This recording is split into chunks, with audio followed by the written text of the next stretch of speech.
Good morning, my class. In today's lecture, we are going to discuss our lesson number. What is the name of the lesson? Reach for the dog.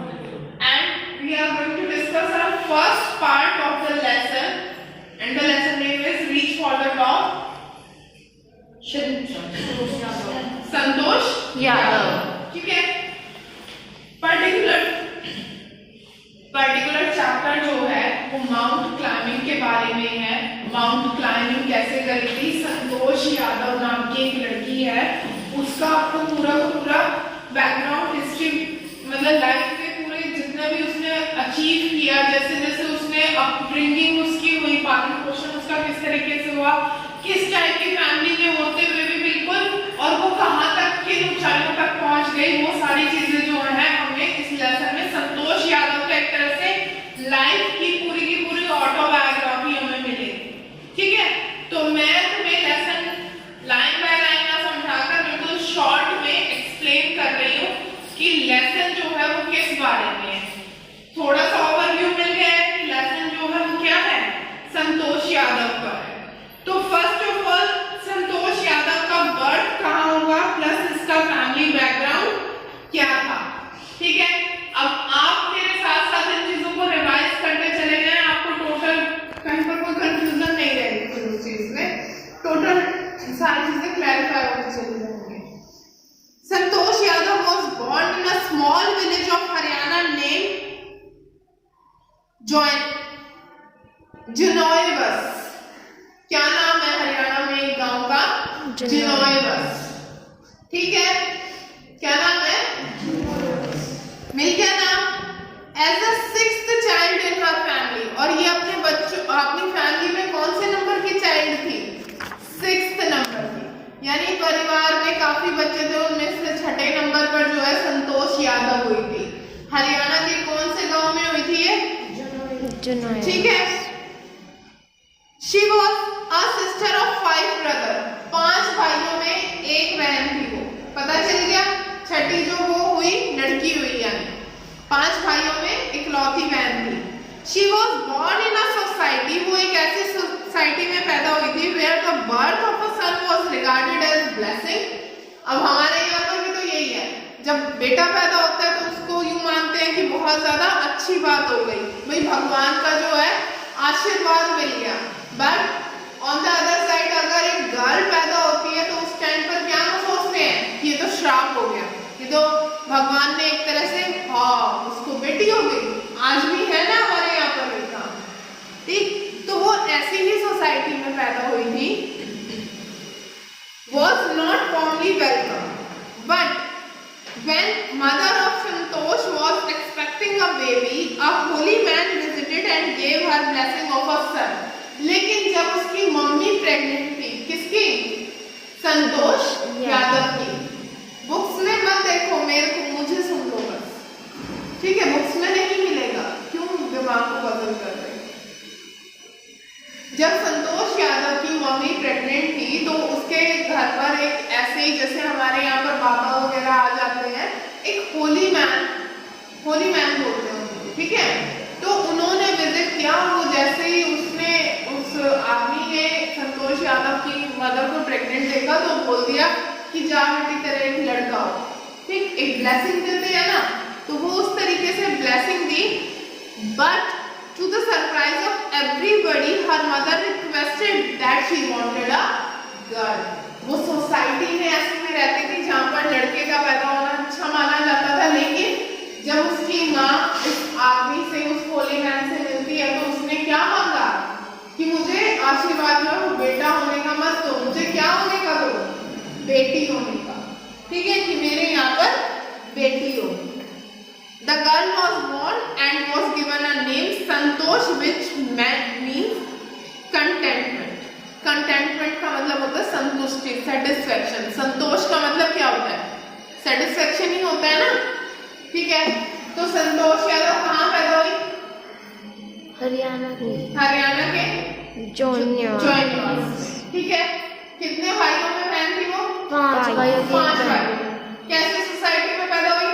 जहाँ पे लड़के को अच्छा बेटे का पैदा होना अच्छा माना जाता था और लड़की का पैदा होना श्राप माना जाता था. ठीक है, आफ्टर दैट लास्ट हमने क्या पढ़ा संतोष यादव के बारे में कि उनकी कि उनकी मदर जब प्रेग्नेंट थी तो उनके घर पर एक होली मैन ने विजिट किया और वो जब आशीर्वाद दे रहा था कि जा बेटी तेरे कोई बेटा हो तो उसने रिफ्यूज कर दिया कि बाबा मुझे ये आशीर्वाद मत दे, मुझे क्या आशीर्वाद दे, ये मेरी एक बेटी हो, मेरे घर पर भी एक और बेटी हो। ठीक है, अब upbringing of Santosh Yadav. Upbringing का मतलब होता है बेटा पालन पोषण किस तरीके से किया गया संतोष यादव का। ठीक है, इतनी बातें याद हो गई संतोष यादव के बारे में। यस अब नेक्स्ट बातें देखते हैं। She was born in a wealthy land owner family, मतलब जमींदार थे वो लोग, वेल्दी पैसे वाली फैमिली में उन लोग उसका जन्म हुआ था। She began living her life on her on terms, उसने जिंदगी अपनी ही शर्तों पर शुरू करी थी। She was just opposite to the other traditional girls. Traditional girls में मतलब आपको ये पता चलेगा जब आप लेसन को पढ़ते हैं कि वो पैंट शर्ट वगैरह जैसे लड़के पहनते हैं वैसे पहनती थी, और वैसे गांव में जो है लड़कियां सलवार सूट या पहले की औरतें जो है वो क्या बोलते हैं उसको, क्या बोलते हैं, घाघरा वगैरह वो भी पहनती थी। ठीक है, तो वो सारी चीजें उनके बिल्कुल अगेंस्ट थी। उसने वो सारी चीजों को कभी प्रेफर नहीं करा। उसने क्या प्रेफर किया कि वो शॉर्ट्स वगैरह पहनती थी। ठीक है, शॉर्ट्स कौन पहनते हैं, ज्यादातर बॉयज वगैरह पहनते हैं ना, तो वो पहनती थी। अकॉर्डिंग टू फैमिली कस्टम्स, जो फैमिली के जो रीति रिवाज है उसके according she was not allowed to go out of her village for education and was sent to the local village school. अब पहले के टाइम में बेटा, अब तो तुम्हारे साथ तो बहुत ज्यादा अच्छा हो चुका है, हमारे साथ तो बहुत अच्छा हो चुका है, लेकिन पहले के टाइम में क्या करते थे कि लड़के जो होते थे ना घर के, उनको तो शहर में बाहर पढ़ने के लिए भेज दिया जाता था, लेकिन लड़कियां जो होती थी ना वो गांव के स्कूल में कहीं नियर बाय पढ़ती थी। और अगर वो 5th तक का है तो लड़कियों को बस 5th तक पढ़ाया जाता था, उसके बाद घर बिठा लिया जाता था। अगर वो 10th तक का है तो वो वहां तक पढ़ लेती थी, मतलब उनको पढ़ने के लिए कभी भी बाहर नहीं भेजा जाता था। She decided to fight against that very system, और उसने अपने घर वालों के खिलाफ, इस सोसाइटी के खिलाफ लड़ने का फैसला कर लिया। ठीक है, When she turned 16, जब वो 16 साल की हुई, her parents forced her to get married. उसके पेरेंट्स ने दबाव डाला कि बेटा अब तो शादी कर ले, 16 साल की हो गई, पहले इतनी जल्दी शादी कर देते थे ना। But she totally refused because she considered marriage the least important thing. लेकिन उसने इस बात के बिल्कुल अगेंस्ट गई। क्यों अगेंस्ट गई? क्योंकि वो शादी को सबसे कम इम्पोर्टेंट मानती थी कि लाइफ में अगर कुछ भी नहीं करने को रहा तो शादी कर लो। ठीक है, सबसे कम इम्पोर्टेंस देती थी। She threatened her family that she would never marry if she did not get a proper education. और उसने अपनी फैमिली को डरा धमका दिया कि अगर मेरे को प्रॉपर तरीके से एजुकेशन नहीं मिली तो मैं कभी भी क्या नहीं करूंगी, शादी नहीं करूंगी। She came to Delhi. अब उसके घर वाले भी उस बात से डर गए तो वो दिल्ली आ गई और वहां पर जो है उसने एजुकेशन ली, और उसके बाद वो जयपुर निकल गई। जयपुर में जाकर उसने अपनी सारी की सारी एजुकेशन ली। संतोष इन जयपुर। अब जयपुर में वहां पर उसने कहाँ एडमिशन लिया? जयपुर में बेटा उसने महारानी कॉलेज में एडमिशन लिया। क्या नाम था जयपुर के कॉलेज का? महारानी कॉलेज। और उसने कस्तूरबा हॉस्टल में, क्या नाम है हॉस्टल का? कस्तूरबा हॉस्टल में, जो अरावली हिल्स है ना उसके बिल्कुल अपोजिट में पड़ता है। अरावली हिल्स हिस्ट्री में बहुत बार सुने होंगे ना, अरावली की पहाड़ियां। बोलो संगीता, अरावली की जितनी पहाड़ियां हैं ना उनके बिल्कुल अपोजिट साइड में कस्तूरबा हॉस्टल जो है वो वहां पड़ता था, मतलब जहां उसने रूम लिया था। कॉलेज का नाम क्या था? महारानी। हॉस्टल का नाम? Kasturba. Just opposite to Aravali hills. ठीक है, from her hostel room she used to see the villagers going up the hills. अब वही जो पहाड़ों पे रहते हैं ना उनको आदत होती है सामान लेकर चढ़ने उतरने की। वो जब अब वो तो ऐसी सोसाइटी से आई थी जहाँ पर हिल्स वगैरह तो थे ही नहीं, पहाड़ वगैरह तो थे नहीं, तो तो उसने जो है बाकायदा मतलब अपने हॉस्टल के रूम से जो है वो देखा करती थी कि जितने भी विलेजर्स हैं वो सारे के सारे क्या कर रहे हैं, पहाड़ी पर जा रहे हैं। ठीक है, अब और जैसे ही वो देखती थी कि रैपिडली वैनिशिंग और एकदम से वो गायब भी हो जाते थे। अब भाई जो पहाड़ों में रहता है उसी को वहां के उतार चढ़ाई जो चढ़ाई वगैरह जो होती है या जब उतरते हैं तो उन्हीं को प्रैक्टिस है। अब हम जैसे नॉर्मल लोग अगर वहां पर जाकर ऐसा करेंगे तो हमें तो बहुत टाइम लग जाएगा।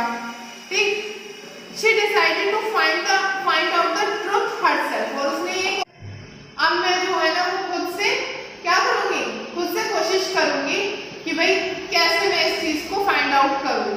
She decided and finally she found out, और फाइनली उसने पता लगा लिया, क्या पता लगाया, that they all were mountaineers, वो सारे के सारे क्या है, पर्वतारोही। पर्वतारोही कौन होते हैं, जो पर्वतों पर चढ़ जाते हैं। She asked them if she could join them, उसने पूछा कि भाई मैं तुम लोगों को ज्वाइन कर सकती हूँ, मतलब मैं भी पर्वत में चढ़ना चाहती हूँ तो मैं भी ज्वाइन कर लूँ क्या। They agreed and then there was no looking back, और उसके बाद शायद संतोष यादव ने पीछे मुड़कर नहीं देखा। ठीक है, आफ्टर दैट उसने ज्वाइन कर लिया था नेहरू इंस्टीट्यूट ऑफ माउंटेनियरिंग, मतलब पर्वतारोहण में जो होता है, जो पर्वतारोही होते हैं उनके भी इंस्टीट्यूट होते हैं जो आपको पहाड़ों में चढ़ना उतरना सारी चीजें सिखाएंगे। तो उसने नेक्स्ट जयपुर के कॉलेज के बाद यानी महारानी कॉलेज के बाद क्या उसने ज्वाइन करा, नेहरू इंस्टीट्यूट। ठीक है, क्या नाम है इंस्टीट्यूट का, नेहरू इंस्टीट्यूट। ठीक है, संतोष यादव ने अपने आप को, और ये कहाँ था, उत्तराखंड में था। कहाँ था ये, उत्तराखंड में था। She went there directly from Jaipur, वो जयपुर से सीधा निकल कर वहीं गई लेटर, और बाद में अपने पापा मम्मी को, अपने पेरेंट्स को बताया था कि भाई मैं जो है वो कॉलेज तो मैंने छोड़ दिया, अब मैं कहाँ गई, माउंटेनियरिंग करने। ठीक है, वो क्या करना, माउंटेन पर जो चढ़ाई वगैरह करनी आती है होती है उसको वो करने के लिए उसमें एडमिशन ले चुकी है। She wrote a letter to her father and apologized for taking admission in Uttarkashi. अब उत्तरकाशी में उसने एडमिशन ले लिया, इसके लिए उसने अपोलोजाइज भी हुई थी अपने फादर से, माफी मांगी थी कि पापा मैंने आपको बिना बताए जो ये काम कर लिया। अब स्टार्टिंग अभियान जो उसका एक्सपीडिशन जो हुआ था वो आप देखेंगे। Santosh went on an expedition every year, वो हर साल एक अभियान में जरूर जाती थी। She had an iron will and physical endurance to face any problem, उसके अंदर जो है ना पूरा का पूरा एक दृढ़ संकल्प था। ठीक है, और साथ में मतलब इतना ज्यादा शारीरिक शक्ति थी उसके अंदर कि वो किसी भी प्रॉब्लम से अपने आप को फेस करवा सकती थी। इन द ईयर 1988 में उसने अरावली माउंटेनियर्स की जो है वो इंस्टीट्यूट जो है वो ज्वाइन करा। 1992 में वो सक्सेस होकर माउंट एवरेस्ट पर वो चढ़ी थी। ठीक है, माउंट एवरेस्ट को तो जानते हो, सुना है ना माउंट एवरेस्ट का। ठीक है, she was बेयरली 20 years old at that time, और जब वो चढ़ी थी माउंट एवरेस्ट पर तो कितने साल की थी वो, सिर्फ 20 साल। ठीक है, यानी 20 साल की जब वो हुई थी तब तक तो वो माउंट एवरेस्ट पर चढ़ चुकी थी। She became the youngest woman of the world to achieve this feat. सबसे कम उम्र की महिला बनी थी वो, फर्स्ट महिला ऐसी थी, फर्स्ट वुमेन ऐसी थी, सबसे कम उम्र की जो जिसने माउंट एवरेस्ट पर चढ़ाई की है। ठीक है, she also became the member of the Indo Nepalese women expedition, ये मतलब एक अभियान का ही नाम है। And scaled the Everest the second time, और दूसरी बार भी उसने चढ़ाई करी। माउंट एवरेस्ट पर चढ़ाई करना इतना आसान तो है नहीं। ठीक है, इसने फर्स्ट टाइम 1992 में करी। ठीक है, उसके बाद जीत हासिल करी माउंट एवरेस्ट पर, बाकायदा चढ़कर आई। ठीक, उसके बाद उसने इंडो नेपालीज वुमेन एक्सपीडिशन भी जो है वो ज्वाइन किया, और उसमें भी सेकेंड टाइम माउंट एवरेस्ट पर पूरी कॉन्कर के साथ जो है पूरी जीत के साथ उसने चढ़ाई वहां पर भी करी। इन recognition of her achievements, Indian government honored her with Padma Shri. तो उसको इस बात के लिए पद्म श्री अवार्ड जो है वो भी मिला। इतनी बातें याद रहेंगी संतोष यादव के बारे में। अब संतोष यादव का एक आपको लास्ट बात याद रखनी है लेसन में। उसने क्या करा था, जो उसके साथ एक मतलब और जितने भी माउंटेनरीज थे, माउंटनियर थे, चढ़ने वाले जितने भी थे, उनमें से एक को अपना ऑक्सीजन दे दिया था। ऊपर जितनी जाते हमारा ऑक्सीजन लेवल कम हो जाता है ना, तो उसने उसकी जान बचाने के लिए अपना जो है ऑक्सीजन भी दे दिया था। एज ए ह्यूमन आपको बताना है। Although one of her teammates could not be saved but another could be saved because of Santosh help. उसने दो बंदों के साथ अपना ऑक्सीजन जो है वो शेयर करा था। एक की तो वो जान नहीं बचा पाई, लेकिन एक की जान जो है उसने बचा दी। While returning from हिमालय, अब वो हिमालय पर से जब हिमालय पर चढ़ी हुई थी, ठीक है, हिमालय से जब वो उतर रही थी, सॉरी हिमालय पे कहाँ पहुंच गई, एवरेस्ट पर थी ना वो, माउंट एवरेस्ट पर जब उतर रही थी नीचे, वो 500 केजी, कितना 500 केजी जो है वो कूड़ा कचरा उठाकर लेकर आई थी, जो कि ऊपर पड़ा हुआ। समझ गए मेरी बात को? तो ये उसका किसके अंदर हेल्प हुई थी, ये उसकी एनवायरनमेंट के अंदर। ठीक है, एनवायरनमेंट को एक तरह से उसने साफ रखने की कोशिश करी थी ना। Many mountaineers go for conquering the Everest every year। बहुत सारे पर्वतारोही जो है वो जीत हासिल करने के लिए हर साल जाते हैं। They leave lots of garbage in their trail, और वो बहुत सारा कूड़ा करकट जो है वो वहाँ पर छोड़ आते हैं। This is threatening the ecology of the Everest। ये सबसे ज्यादा उसके बैलेंस को खराब करेंगे माउंट एवरेस्ट के। Santosh act of bringing back some garbage show her concern for the environment. जो वो कूड़ा लाना, जो कूड़ा वापस लाने की जो एक्टिविटी थी, वो जो है क्या दिखा रही है कि संतोष यादव कितनी ज्यादा कंसर्न है, यानी कितनी ज्यादा, क्या बोलेंगे कंसर्न को, चिंतित है एक तरह से वो कितनी ज्यादा, कि भाई उसने एनवायरनमेंट का वहां पर भी ध्यान रखा। And she is a proud Indian, काफी गौरवान्वित जो है वो भारतीय है वो। She describe her feeling when she was on the top of the world. और ये फीलिंग उसने कब डिस्क्राइब करी, जब वो संसार में सबसे ऊंची चोटी पर पहुंच गई। She also unfurled the Indian tricolour. Tricolour का मतलब तिरंगा, ट्राइकलर का मतलब तिरंगा, ठीक है। उसने अनफर्ल्ड मतलब लहराया था। It was a spiritual movement for her, और ये उसके लिए एक बहुत बड़ी मूवमेंट थी, बहुत आध्यात्मिक क्षण था। स्पिरिचुअल का मतलब आत्मा से रिलेटेड हो जाता है। And she felt proud to be an Indian, और उसको आज तक गर्व है कि वो एक इंडियन है। तो यहाँ पर हमारा संतोष यादव का जो चैप्टर है वो समरी के तौर पर हमारा खत्म हो जाता है। आई होप आप लोगों को समझ आ गया। Thank you.